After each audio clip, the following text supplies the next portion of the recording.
सभी भारतीय थे। तमाम कोशिशें हो रही हैं कि मिनिमाइज किया जा सके, अगर कोई घायल है जिसका इलाज हो सके तो उन्हें वहां से ले जाया जा सके। एक बार फिर आपको ये बताते हुए कि सीधी तस्वीरें आ रही हैं, इनमें से कई तस्वीरें आपको विचलित भी कर सकती हैं। और बड़ी खबर गुजरात विमान हादसे पर हम आपको बता रहे हैं कि विमान में ब्रिटेन के 52, पुर्तगाल के 6 नागरिक थे।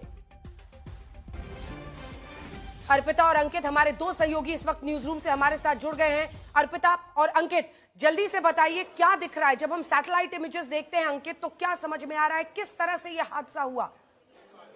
बिल्कुल, और ये हम आपको सैटेलाइट इमेज ही पहले अंजना दिखाने की कोशिश करते हैं। अंकित विस्तार से जरा बताएंगे, क्योंकि अब सबसे बड़ा सवाल है कि कितना हाइट, क्योंकि ये भी कहा जा रहा है अगर ये और उड़ गया होता फिर गिरता, रेस्क्यू टीम पहुंचने में हो सकता है समय लग सकता था, लेकिन यहाँ से सोचिए टेक ऑफ करते हुए 2 मिनट के अंदर ही गिरा है। रेस्क्यू टीम जरूर पहुंची होगी, लेकिन अंकित जरा ये बताइए इसकी हाइट उस वक्त क्या रही होगी और किस स्पीड से ये नीचे गिरा होगा, उससे अंदाजा लग पाएगा कि हम कितने यात्रियों को बचाने में सक्षम है या नहीं है। देखिए, हर पैसेंजर एयरक्राफ्ट जब टेक ऑफ करता है तो पैसेंजर एयरक्राफ्ट एक सिग्नल ब्रॉडकास्ट करता है जिसे हम कहते हैं एडीएसबी सिग्नल।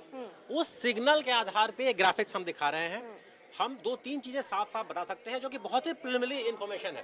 पहला ये कि 1:38 पे इसने आखिरी सिग्नल ब्रॉडकास्ट किया था। ये एयरपोर्ट का इलाका है, ये जो इलाके दिख रहे हैं ये रिहायशी इलाके हैं। एयरपोर्ट ने यहाँ से, इस एयरक्राफ्ट ने यहाँ से शुरू किया और जहाँ पे रनवे खत्म होता है वहां तक पहुंचा।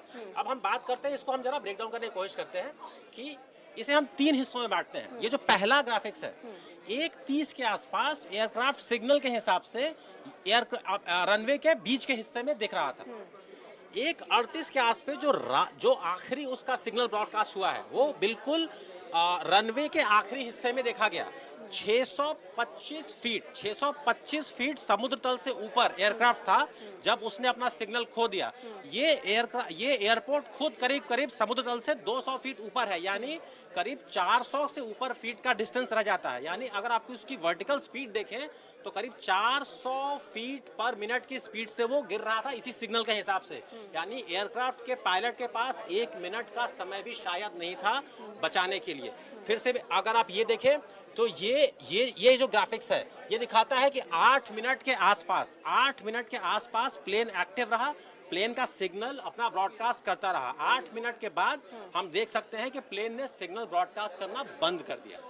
लेकिन ये आप कह रहे हैं एक कॉल भी पहुंची एटीएस को, इतनी जल्दी रिएक्ट कर पाना क्या मुमकिन था? क्योंकि और दूसरा सबसे बड़ा सवाल ये है कि ये ऐसा नहीं कि अहमदाबाद से ही उड़कर लंदन जा रहा हो, दिल्ली से पहले ये अहमदाबाद आता है, यानी दिल्ली में भी इस प्लेन को चेक किया गया, अहमदाबाद में भी चेक किया गया और उसके बाद इसने उड़ान भरा और टेक ऑफ करते ही क्रैश हो जाना।